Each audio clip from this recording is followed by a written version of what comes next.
Anytime your kids are watching television or videos or playing video games or computer games or just having time on the computer would be considered screen time. The important thing to know is that all screen time is not the same. There's a lot of research which links television viewing and video viewing with lots of negative things. Attention problems like ADD, obesity. Violent television viewing is definitely linked to more aggressive behavior. It really is a good rule of thumb that, television takes up time that kids need to be doing something more productive. Television just doesn't really have a lot of benefits. Any screen time is too much for a kid under 2. They really need to have that time to be exploring their environment and interacting with their caregivers. And with other kids, we just have to be really conscious of the fact that television will tend to take the place of other activities that might be more beneficial. So if you feel like your kids might not be getting enough unstructured playtime, that's a time to start limiting television viewing. Or if they're not getting their homework done, or not spending enough time with you or their siblings, or just out playing with neighborhood kids, then that would be too much. Definitely research shows that if kids are watching educational shows that are meant for kids that are their age, that they will learn things like words and numbers. But the problem is that once kids age out of that, they're no longer learning anything.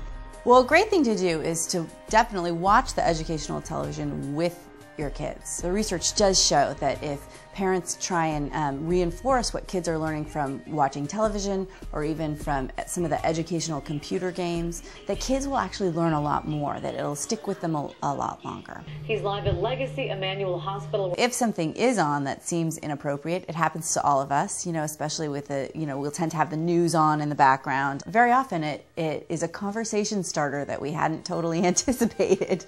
So changing the channel is one thing, but then also finding out how your kids have interpreted what they have seen, and to make sure that they're not using their imaginations to fill in the blank in a way that is scary to them. For little kids, for grade school kids, even for teenagers, it's not a good idea to have a television in their own bedroom. In part because you can't control as much how much television they're watching and what television they're exposed to.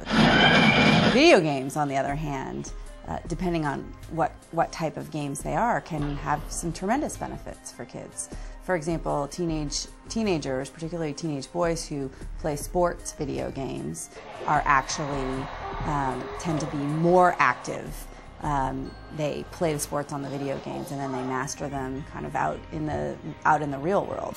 It's interesting, as kids get older, video games and now the social web has really become a part of their social life. And so that's very different than sitting passively in front of a television. It really is a way for them to connect with their friends and establish relationships, and that in and of itself is very good. That's different.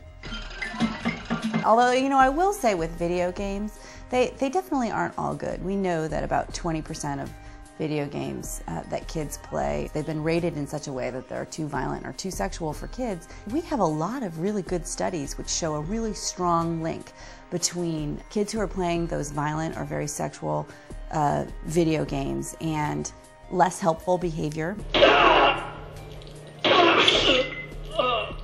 It triggers a part of their brain which drives aggressive behavior, and so they do tend to be a little bit more aggressive.